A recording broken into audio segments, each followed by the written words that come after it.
is last night's Thursday night football game. This has happened before in sports. We saw Antonio Brown in dramatic fashion walk off the field, pull his uniform off. We saw Vontae Davis do this for the Bills about 5 years ago where, remember at halftime, he's like, yeah, I'm done. I retire.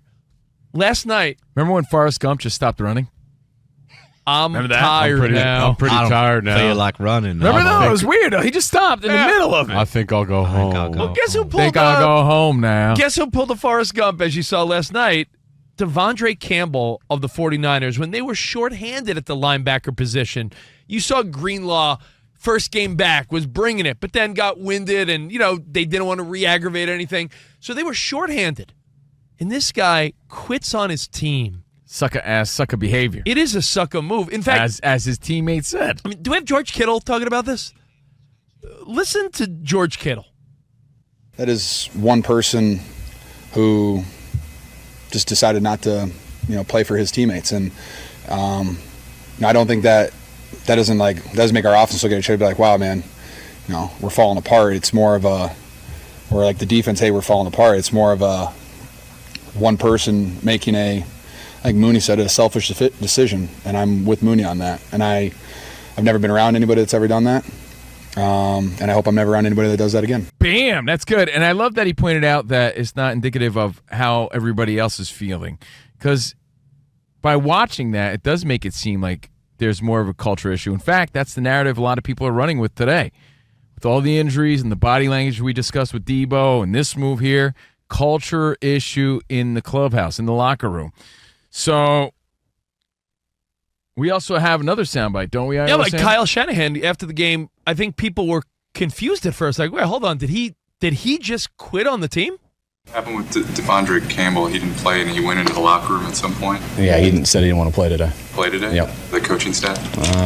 He did when I asked him why he didn't want to go in. During the game or before? No, that was in the third quarter. Has that ever happened to you where players said they didn't want to play in a game? No. He got demoted for this game, right? I mean, he was not going to play. No, he was going to go in when Drake came out. It's crazy to me. I get it.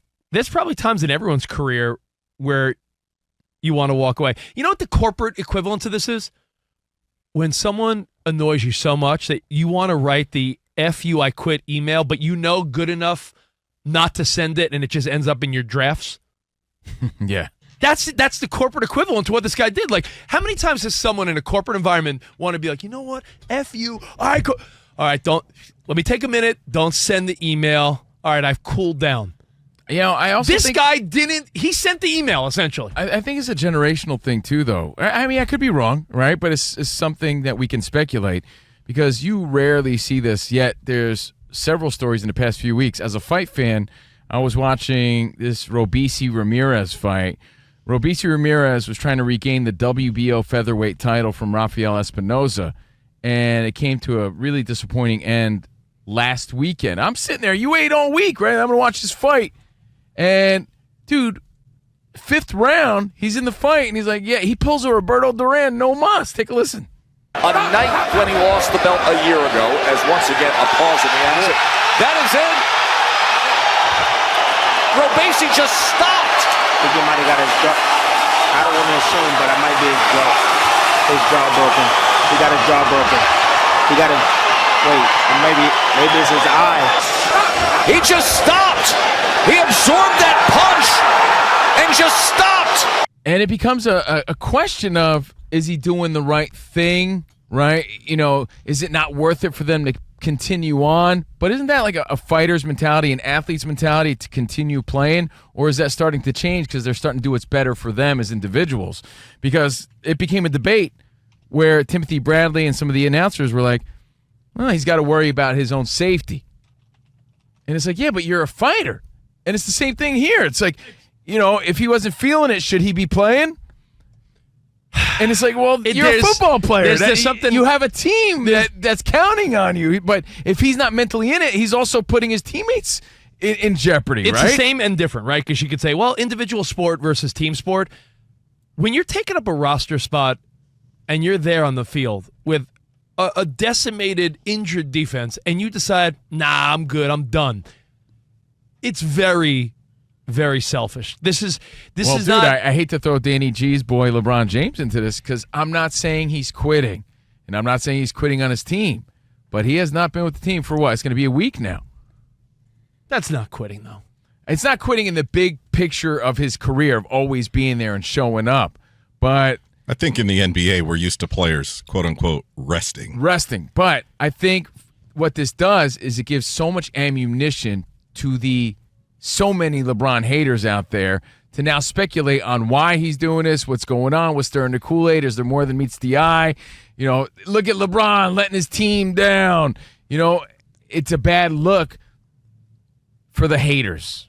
Yeah. For the haters. But with LeBron, just because what's messy is that the information has been, it's his foot. And then JJ Redick's like, no, he's just exhausted. He needs some time. What is it? Is it his foot or is he exhausted? Because if he's exhausted. And then we're also hearing personal issues. I know, that's what it is. So then, what idiots on social media do too, though? Oh, he's dipping out because the Diddy stuff's getting, right? Because they're going to run with that. Yeah, but how do you not? Especially when he was like, I'm going to step away from the internet. Right. And I'm not buying into that, guys. I'm just telling you what you're giving the haters ammunition when you just dip out like that. Hey, for all we know, De'Vondre Campbell had something he didn't want to disclose, right? An injury or an illness or something.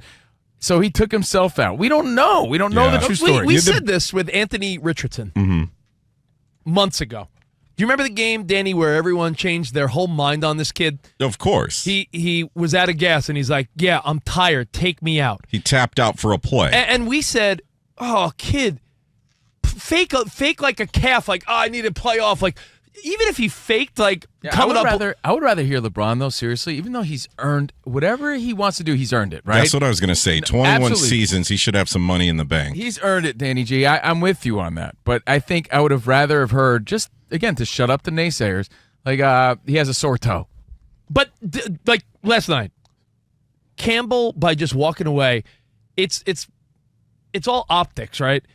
If a player just quits on their team, like I said, back to the Anthony Richardson thing, it was only for a play. Dude, it's a bad look no matter what. But when he tapped out, like, yo, I'm tired. I need a playoff in the middle of a key drive.